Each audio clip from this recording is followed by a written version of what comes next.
Hello students, I am Dharti, your educator. Welcome you all on the platform of Global Online Classes. तर आजच्या व्हिडिओमध्ये आपण CTET exam जुलै 2024 या एक्झामसाठी food and nutrition जो science section मधला एक टॉपिक आहे तर त्या टॉपिक वरती काही एक्सपेक्टेड एमसीक्यू क्वेश्चन्स बघणार आहोत. तर विद्यार्थी मित्रांनो व्हिडिओ शेवटपर्यंत नक्की बघा. या व्हिडिओचा तुमच्या एक्झामसाठी नक्कीच फायदा होईल अशी माझी गॅरंटी आहे.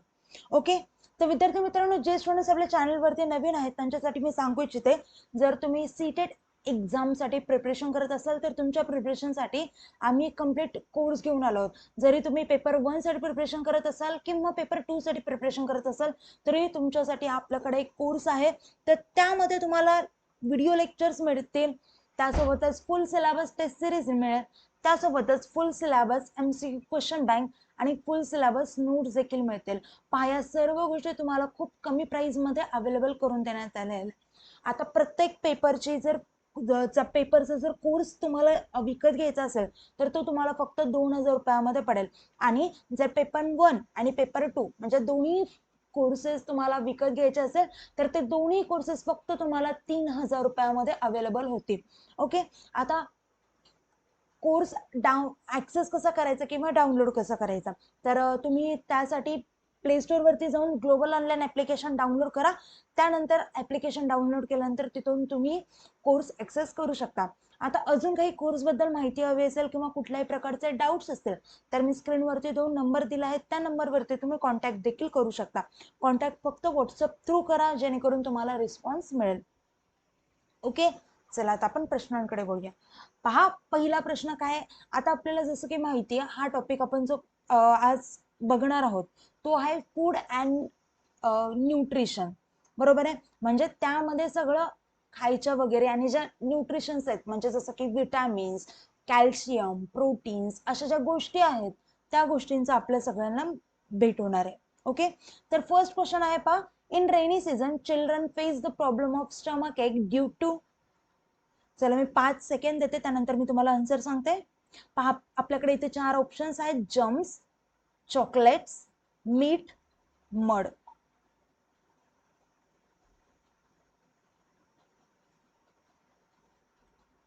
ओके, चला आपलं टाइम अप झालाय. तर पहा विद्यार्थी मित्रांनो, आता रेनी सीझन मध्ये तुम्हाला माहिती आहे किती मच्छर आणि वेगवेगळ्या प्रकारचे जंतू होतात पाण्यामध्ये असो की दुसऱ्यामध्ये, आणि त्यामुळे खूप पाणी घाण होतं. त्यामध्ये मग त्यामध्ये काय काय असेल तर त्यामध्ये चॉकलेट्स असतील का? चॉकलेटमुळे आपल्याला पोटाचा प्रॉब्लेम होतो का? तर नाही. मीठ म्हणजे मांस, तर त्याच्यामुळे होतो का? तर अजिबात नाही. त्याचा आणि त्याचा म्हणजे रेनी सीझनचा आणि मीठचा काही संबंध नाहीये.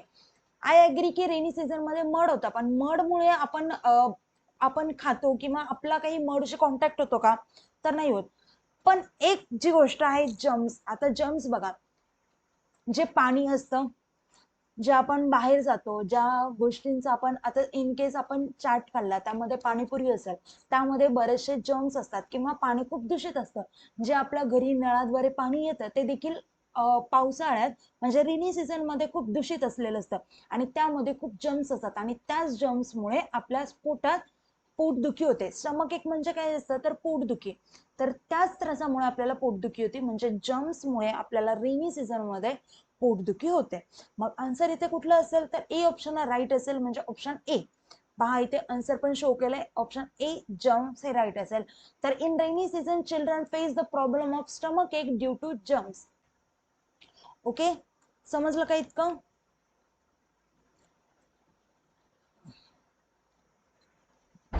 नेक्स्ट क्वेश्चन पाहू. Plague is. आता तिथे प्लेग इज काय असतं असं विचारलंय.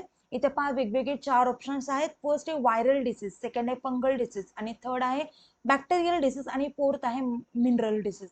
आता पहा आन्सर फाइंड आउट करा, 5 सेकंड देते तुम्हाला. हे बघा, कुठलीही कॉम्पिटेटिव्ह एक्झाम असेल तरी हे बघा, हे काय थिअरी पार्ट आहे. या गोष्टी आपल्याला ऑप्शन बघितलं की लगेच टिकवायला हव्यात का? कारण या गोष्टींमध्ये कॅल्क्युलेशन नसतं, तो कुठल्याही गोष्टीचं आन्सर हे लगेच येतं. तर चला आन्सर फाइंड आउट करा.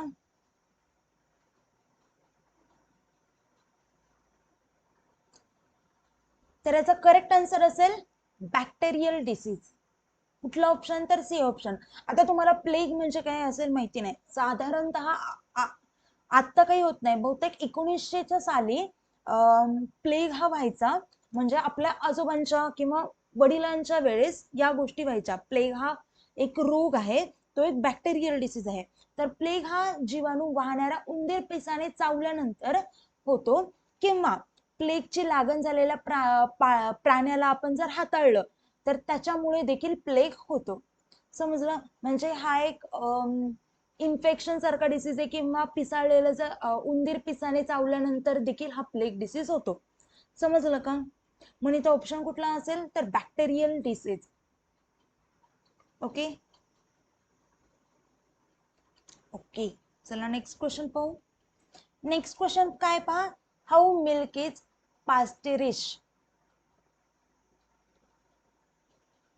इथे पहा वेगवेगळे 4 ऑप्शन्स आहेत. By heating it at 100 degree Celsius for 15 minute or at 90 degree Celsius for 5 minute. Second option आहे by heating it at 100 degree Celsius for 15 minute or at 90 degree Celsius for 32 minute. Third option आहे by heating it at 71 degree Celsius for 15 minute or at 62 degree Celsius for 5 minutes. आणि fourth option आहे पहा, last option, by heating it at 71 degree Celsius for 15 seconds or at 62 degree Celsius for 32 minutes. चला मी 5 second देता, answer find out करा.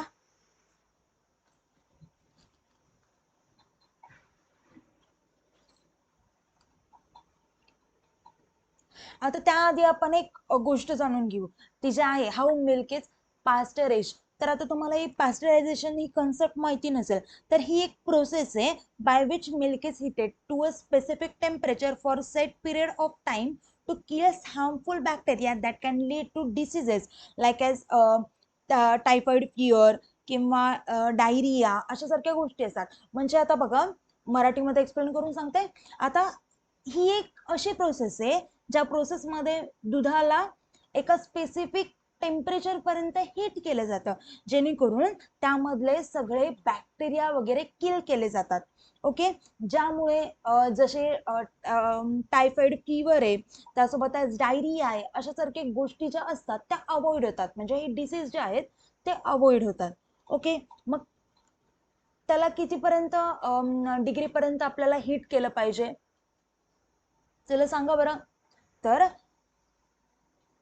by heating it at 71 degree Celsius for 15 seconds or at 62 degree Celsius for 32 minutes. हे correct option असेल, म्हणजे option D हे इथे correct असेल. समजलं का?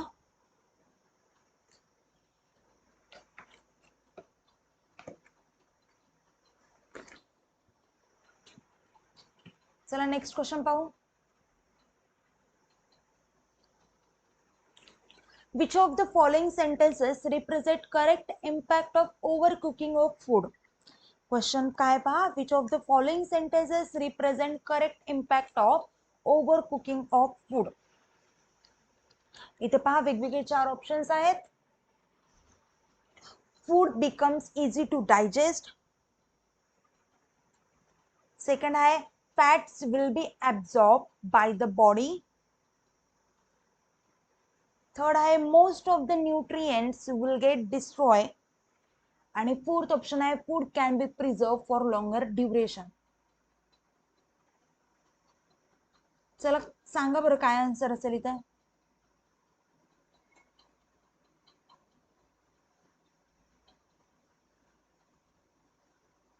आता बघा, जेव्हा एखादी गोष्ट आपण आता first option wise food becomes easy to digest. आता ठीक आहे, जरी त्याला ओव्हरकुक नाही केलं तरी ते डायजेस्ट होणारच आहे अन्न, आणि कुक केलं जास्त तरी ते डायजेस्ट होणार आहे. म्हणून हा ऑप्शन या क्वेश्चन साठी चुकीचा असेल. नेक्स्ट आहे fats will be absorb by the body. हे आहे का? हे पण अजिबात बरोबर नाहीये, म्हणजे चुकीचं आहे. नेक्स्ट आहे most of nutrients will get destroy. हे बरोबर आहे का? तर येस, हे बरोबर आहे का? कारण जेव्हा आपण ओव्हर कुक करतो तेव्हा आहे बघा, आता जर एखादी पालकची भाजी असेल, ओके, तेव्हा जेव्हा आपण त्याला ओव्हर कुक करतो तेव्हा त्याचे सगळे न्यूट्रिएंट्स हे इव्हॅपोरेशनच्या थ्रू उडून जातात. बरोबर आहे, इव्हॅपोरेट होऊन जातात. त्यामुळे ते न्यूट्रिएंट्स त्याचे डिस्ट्रॉय होतात जेव्हा आपण त्याला ओव्हर कुक करतो एखाद्या फूडला. त्याच्यामुळे हे ऑप्शन सी हे राईट असेल. चला आता फोर्थ ऑप्शन कडे बघूया. Food can be preserve for longer duration. असं असतं का की ओव्हर कुक केलं तर फूड हे जास्त काळासाठी दीर्घ काळासाठी यूज मध्ये राहील किंवा नीट राहील? तर असं काही लॉजिक नाहीये. सो म्हणजे फोर्थ ऑप्शन सुद्धा चुकीचं आहे. मग ऑप्शन इथला राईट कुठला असेल तर ऑप्शन सी हे करेक्ट असेल. तर most of nutrients will get destroy after over cooking food. चला आता नेक्स्ट क्वेश्चन काय बघा. Which of the following statement is incorrect. इथे पहा वेगवेगळे आपल्याला 4 ऑप्शन्स आहेत. फर्स्ट आहे night blindness is cause by deficiency of vitamin A. Second आहे bones and muscles are weak due to deficiency of D. Third आहे beauty vitamin name is given to vitamin E. आणि fourth आहे पॅलेग्रा is cause by deficiency of vitamin B one. आता पहा यामधलं आपल्याला विचारलं की incorrect sentence statement कुठला आहे. तर आता फर्स्ट पासून जाऊ आपण. ओके, फर्स्ट ऑप्शन पासून जाऊ. तर पहा फर्स्ट ऑप्शन मध्ये काय म्हटलंय की night blindness is cause by deficiency of vitamin A. हे बरोबर आहे. नाईट ब्लाइंडनेस म्हणजे काय असतं तर रात अंधळपणा. आणि रात अंधळपणा जेव्हाच येतो जेव्हा आपल्याला विटॅमिन ए ची डिफिशियन्सी असते, विटॅमिन ए ची आपल्याला जेव्हा कमतरता असते तेव्हा आपल्याला नाईट ब्लाइंडनेस होते, रात अंधळापणा होतो. म्हणजे हे सेंटेन्स ही करेक्ट असेल. बरोबर आहे. नेक्स्ट पहा bones and muscles are weak due to deficiency of vitamin D. हे पण करेक्ट आहे. का? कारण जेव्हा विटॅमिन डी ची कमतरता असते तेव्हा आपले बोन्स म्हणजे आपले हाड आणि आपलं जे मांस असतं त्याच्यामध्ये कमजोरी महसूस होते. आता ज्यांचं एज झालेलं असते बघा त्यांच्यामध्ये विटॅमिन डी ची कमतरता असते, त्यामुळेच त्यांच्या बोन्समध्ये आणि मसल्समध्ये वीकनेस जाणवते त्यांना. ओके, नेक्स्ट ऑप्शन आहे म्हणजे सेकंड ऑप्शन सुद्धा राईट आहे. नेक्स्ट ऑप्शन आहे beauty and vitamin name is given to vitamin A. हे तर आपल्याला सगळ्यांना माहिती आहे. का? कारण विटॅमिन ई ला ब्युटी विटॅमिन असं देखील म्हणतात. का? कारण बऱ्याच साऱ्या ब्युटी प्रोडक्ट्स मध्ये विटॅमिन ई हे यूज केले जाते. सो हे देखील सेंटेन्स करेक्ट आहे. फोर्थ आहे pellagra is cause by deficiency of vitamin B one. हे अगदी चुकीचे आहे. का? कारण पेलेग्रा हे is cause by deficiency of vitamin बी3 not B one. Okay, vitamin is cause by, आता इथे लिहू तर इज कॉज बाय नियासिन म्हणजेच विटॅमिन बी3. ओके, चला म्हणजे ऑप्शन कुठला राईट असेल तर ऑप्शन डी हे राईट असेल. Pellagra is cause by deficiency of vitamin B one. Okay, हे इनकरेक्ट सेंटेन्सेस आहे. वरचे 3 राईट सेंटेन्स होते. चला नेक्स्ट क्वेश्चन पाहू.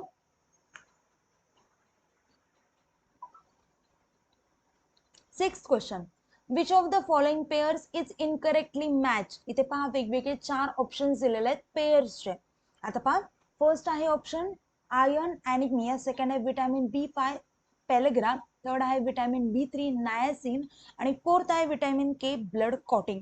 आता इथे करेक्ट ऑप्शन कुठलं सॉरी इनकरेक्ट ऑप्शन कुठलं असेल तर आयर्नच्या कमतरतेमुळे आपल्याला अॅनिमिया होतो, हे करेक्ट आहे. पहा विटॅमिन बी5च्या कमतरतेमुळे पेलेग्रा होतो का तर नाही. आपण आताच पाहिलं तर विटॅमिन बी3च्या कमतरतेमुळे पेलेग्रा होतो. आता इथे पहा इथे काय नेक्स्ट आहे विटॅमिन बी3 नायसिन. आता आपण लास्ट याच्यात पाहिलं होतं, इथे पहा लास्ट याच्यात पाहिलं होतं विटॅमिन बी3लाच आपण काय बोललो होतो तर नायसिनची कमतरता. बरोबर आहे. म्हणजे हे सुद्धा थर्ड पेयर सुद्धा काय असेल तर राईट असेल. नेक्स्ट आहे विटॅमिन के ब्लड क्लॉटिंग. बरोबर आहे. विटॅमिन के ची जर कमतरता असेल तर ब्लड क्लॉटिंग खूप जास्त होत आहे. म्हणून इथे फोर्थ ऑप्शन सुद्धा राईट आहे. मग इथे चुकीचा ऑप्शन कुठला असेल तर ऑप्शन बी. समजलं का सगळ्यांना? ओके, आता बघा नेक्स्ट क्वेश्चन पाहू. Consider the following statements and which of them is incorrect. इथे पहा आपल्याकडे 4 ऑप्शन्स कुठले आहेत. Kwashiorkor is cause due to deficiency of protein. First option. Second आहे marasmus is cause due to carbohydrates and fats. Third आहे tetanus and cholera is bacteria and water borne disease. तर fourth आहे polio and hepatitis are cause by virus. आता correct option कुठला असेल सांगा बरं. मी तुम्हाला थोडा वेळ देते, 5 सेकंद देते, त्याच्यामध्ये आन्सर पॉइंट आउट करा. चला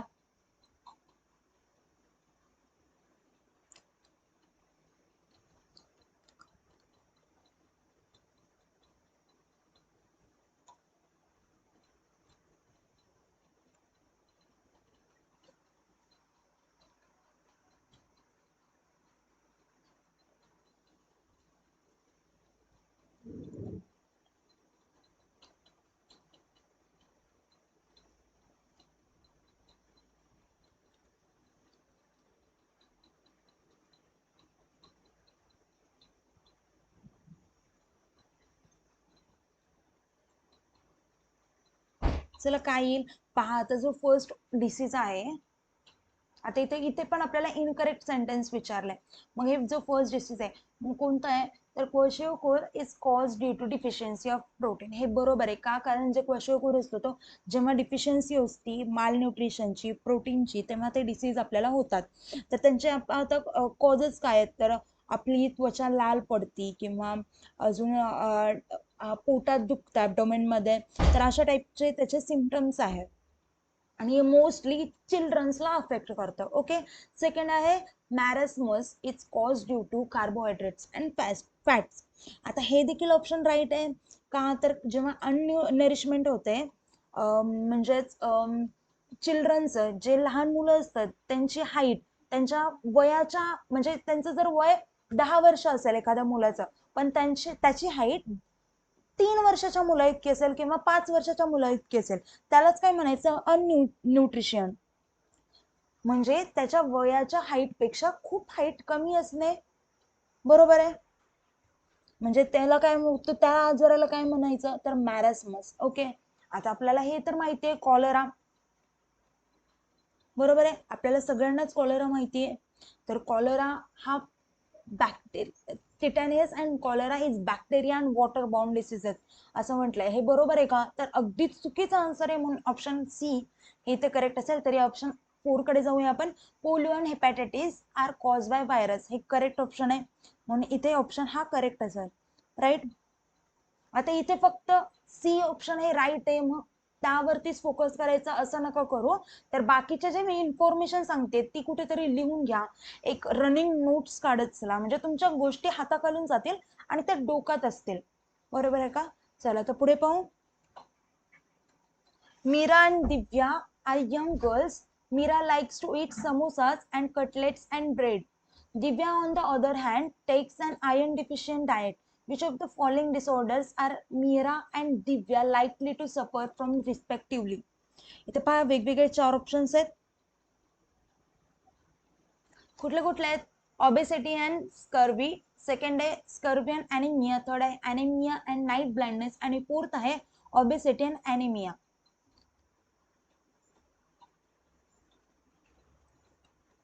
आता आपल्याला माहिती आहे की proper food and diet are necessary for proper nutrition and development, बरोबर आहे. आणि a balance diet is very important for growing and young children. या दोन्ही सुद्धा गोष्टी आपल्याला माहिती आहेत. तर आता बघा, ही मीरा आणि दिव्या आहेत त्या यंग गर्ल्स आहेत आणि त्या एकदम अनहेल्दी फूड खातात. जे अनहेल्दी फूड खातात, राईट, जे समोसा, कटलेट्स आणि ब्रेड्स आहेत त्या गोष्टी कसल्या आहेत, अनहेल्दी आहेत, अनहेल्दी फूड खातात, बरोबर आहे. ओके. नेक्स्ट साईडला म्हटलंय Divya on the other Meera unhealthy खातीये आणि दिव्या आहे ती हेल्दी फूड खातीये. ओके. नेक्स्ट काय म्हटलंय, आता Divya on the other side takes an iron deficient diet. Which of the following disorder are Meera and Divya likely to suffer from respectively.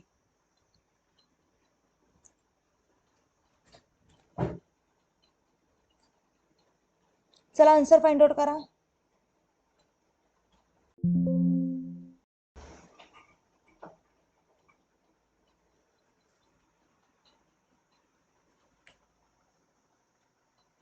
बघा इथे म्हटलंय टेक्स अँड आयर्न डिफिशियंट, म्हणजे तिचा आहार जो आहे हेल्दी जरी असला तरी तो काय आहे, आयर्न डिफिशियंट आहे, बरोबर आहे.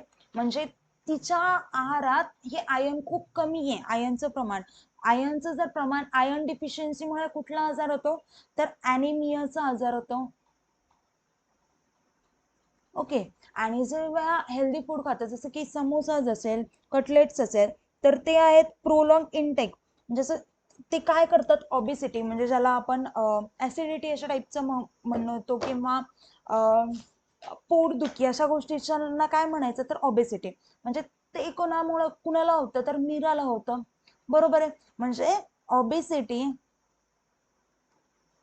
अँड ॲनिमिया हे आन्सर राईट असेल. म्हणजे इथे ऑप्शन मध्ये कुठले आहे, तर डी ऑप्शन मध्ये आहे ऑबेसिटी अँड ॲनिमिया, म्हणजे करेक्ट ऑप्शन डी असेल. ओके. इथे पहा ऑप्शन डी करेक्ट केलेलं सुद्धा आहे. चला आता नेक्स्ट क्वेश्चन पाहू.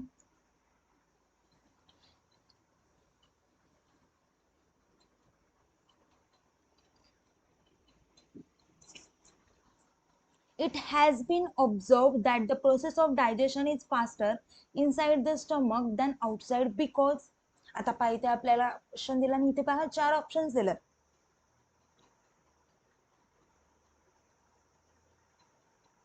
इथे काय म्हटलंय की असं ऑब्झर्व केलेलं आहे की जी डायजेशनची प्रोसेस आहे ती आतल्या साईडनी जास्त फास्टर आहे as compare to the outside. पण हे विचारलंय का, तिथे पहा वेगवेगळे ऑप्शन्स आहेत का, त्यातलं फर्स्ट करेक्ट ऑप्शन आपल्याला फाइंड आउट करायचं आहे. फर्स्ट ऑप्शन आहे the digestive juices when kept outside the stomach become inactive. Second आहे याचं काही लॉजिक नाहीये बघा. सेकंड आहे the food is churn in the stomach thereby increasing the surface area for quicker enzyme action. हे right वाटतंय. तरी आपण पुढचे पण ऑप्शन्स पाहू. The digestive juices inside the stomach are acidic while outside they are alkaline. याचंही काही logic नाहीये बघा. नेक्स्ट आहे the amount of digestive juices produce in the stomach in the presence of food is much more. हे सुद्धा काहीही logic नाहीये. मग इथे करेक्ट ऑप्शन कुठला राईट असेल तर बी. तर it has been observe that the process of digestion is faster inside the stomach than outside because of the food is turn in the stomach thereby increasing the surface area for quicker enzyme action. समजलं का? Okay, next question पाहू. Durga lives in a village and cooks food on a chulha. ज्याला आपण चूल म्हणतो, ज्याला earthen stove देखील म्हणतात. Using wood or cow dung cakes as fuel. म्हणजे त्याचा ॲज अ फ्युएल म्हणून कशाचा यूज करतात तर लाकूड किंवा काऊ डंगचा यूज करतात. बरोबर आहे. नेक्स्ट सेंटेन्स मध्ये म्हटलंय she has been suffering from severe cough for the last 3 months. This may be due to the. इथे पाहता कशामुळे झालंय असं विचारलंय. 3 महिन्यापासून तिला सिव्हिअर कफ होतोय, तो का होतोय असं विचारलंय. इथे पहा वेगवेगळे 4 ऑप्शन्स आहेत. Smoke produce by burning fuels which may have cause her allergy. स्मोकमुळे ॲलर्जी होती का तर नाही ओळख. बरं ठीक आहे, ॲलर्जी झाली तरी तो कफचा काही इश्यू असेल का तर नसेल. म्हणून इथे हे ऑप्शन चुकीचं आहे. परत आहे old age and pollution inside and outside her hut. आता तिचं घर आहे म्हटलं, हट म्हणजे तू झोपडीमध्ये राहते, तर घरात पोल्युशनमुळे घरात कुठलं पोल्युशन असतं का तर नसतं. म्हणून हे सुद्धा चुकीचं आहे आन्सर. थर्ड आहे carbon monoxide produced by burning fuel which may have been deposited in her respiratory tract. हे पण चुकीचं आहे. नेक्स्ट आहे soot produced by burning the fuels which may have been deposited in her respiratory tract. आता जो धूर होतो जे जे तिने फ्युएल्स बर्न होतात त्या चुलेमध्ये, तर त्याच्यामुळे जो धूर प्रोड्यूस होतो त्याच्यामुळे त्या मुलीच्या रेस्पिरेटरी ट्रॅक्ट वरती ते फ्युएल्स ती धूर जातो आणि त्याच्यामुळे तिला कशाचा कफचा त्रास सुरू होतो. तर हे ऑप्शन करेक्ट असेल आणि हे मॅच देखील होतं वरच्या क्वेश्चन साठी. म्हणून इथे ऑप्शन राईट कुठलं असेल तर डी ऑप्शन हे राईट असेल. चला नेक्स्ट क्वेश्चन पाहू.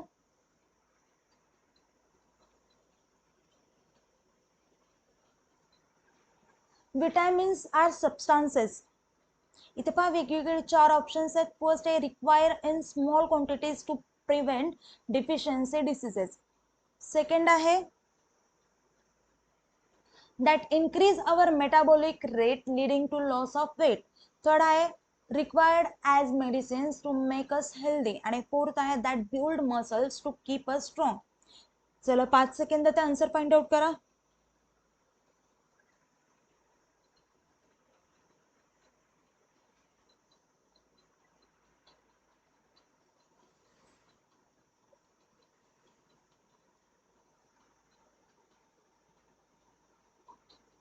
इथे पहा विटॅमिन्स आर सबस्टान्सेस. इथे करेक्ट ऑप्शन कुठलं असेल तर ए असेल. राईट. का? कारण vitamins are substances required in small quantities to prevent deficiency diseases. आता जसं की आता विटॅमिन्स आपण जर पकडलं बी थ्री मुळे काय होतं तर पॅलेग्रा होतं. बी3ला आपण काय म्हणायचं, नायसिन देखील म्हणतो. विटॅमिन डीच्या कमतरतेमुळे काय होतं तर जे बोन्स असतात, मसल्स असतात ते वीक होतात. अजून बरेचसे असे विटॅमिन्स आहे ज्याच्यामुळे त्याच्या डिफिशियन्सीमुळे बरेचसे आजार होतात. म्हणून इथे ए ऑप्शन करेक्ट असेल.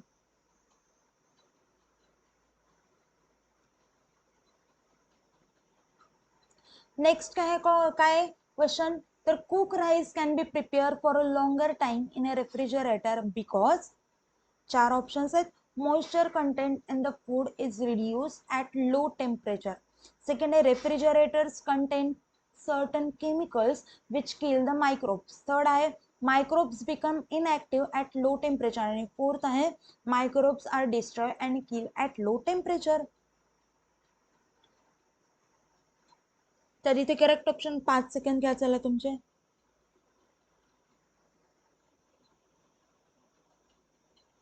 आलं का आन्सर?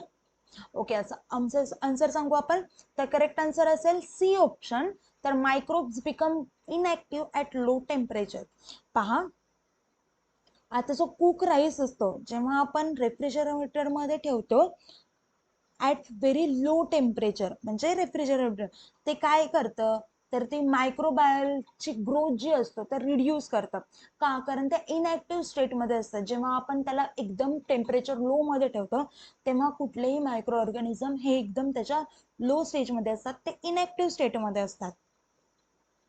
असं नाही की जर आपण फ्रीजमध्ये ठेवलं किंवा रेफ्रिजरेटरमध्ये ठेवलं तर ते मायक्रो ऑर्गॅनिझम कम्प्लिटली किल होतील किंवा डिस्ट्रॉय होतील. तर असं नाहीये, फक्त ते इनएक्टिव्ह स्टेटमध्ये असतात. म्हणून इथं ऑप्शन कुठला राईट असेल तर microbes become inactive at low temperature. Okay, चला नेक्स्ट क्वेश्चन पाहू.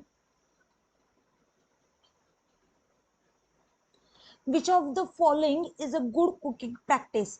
इथे पहा वेगवेगळे 4 ऑप्शन्स आहेत. Washing the vegetables nicely and then cutting. Second option आहे cutting the vegetables and then washing this in running water. Third आहे keeping the vegetables in sunshine for some time before cutting and cooking. Fourth option आहे cooking the vegetables by deep frying to kill bacteria. Correct option सांगा चला, 5 second देते.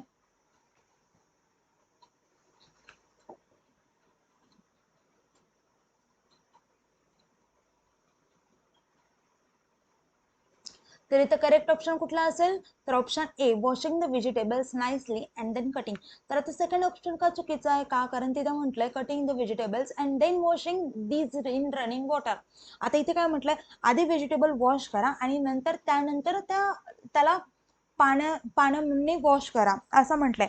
तसं केल्याने काय होतील, जर ते त्यामधले त्या भाजीपाल्यामधले व्हेजिटेबल्स मधले जे सगळे न्यूट्रियंट्स होते किंवा विटॅमिन्स होते त्या सगळ्या गोष्टी त्या पाण्यासोबत वाहून जातील. त्यामुळे ही सेकंड ऑप्शन आहे त्यातली पद्धत ही एकदम चुकीची आहे. तर keeping the vegetables in sunshine for some time before cutting and cooking. Cook करण्याआधी किंवा कट करण्याआधी त्या व्हेजिटेबल्सला उन्हामध्ये ठेवणं ही देखील चुकीची आहे पद्धत. का? कारण ते जे विटॅमिन्स असतात ते इव्हॅपोरेट होतात, बरोबर आहे, त्यामुळे ती सुद्धा पद्धत चुकीची आहे. नेक्स्ट ऑप्शन आहे cooking the vegetables by deep frying to kill bacteria. इथे काय म्हटलंय, एकदम फ्राय करा त्या भाजीपाल्यांना बॅक्टेरिया किल करण्यासाठी. तेव्हा बॅक्टेरिया किल होतील पण त्याचे सगळे न्यूट्रियन जातील आणि ऍडिशनली त्याच्यात खूप ऑइल होईल आणि ते पण आपल्या हेल्थसाठी चांगलं नाहीये. म्हणून इथे ऑप्शन डी सुद्धा चुकीचं आहे. मग ऑप्शन करेक्ट कुठला आहे तर washing the vegetables nicely and then cutting. आधी व्हेजिटेबल्सला व्यवस्थित वॉश करा आणि त्यानंतर त्या व्हेजिटेबल्सची कटिंग करा, हे करेक्ट ऑप्शन असेल. नेक्स्ट क्वेश्चन काय पहा. Weight lifters are generally required to make more muscles and body mass. For this purpose they need to take a diet which is rich in that dash. इथे पहा वेगवेगळे 4 options आहेत. Proteins, carbohydrates, fats, vitamins. तर correct option कुठलं असेल सांगा बरं. 5 second देते, आन्सर फाइंड आउट करा.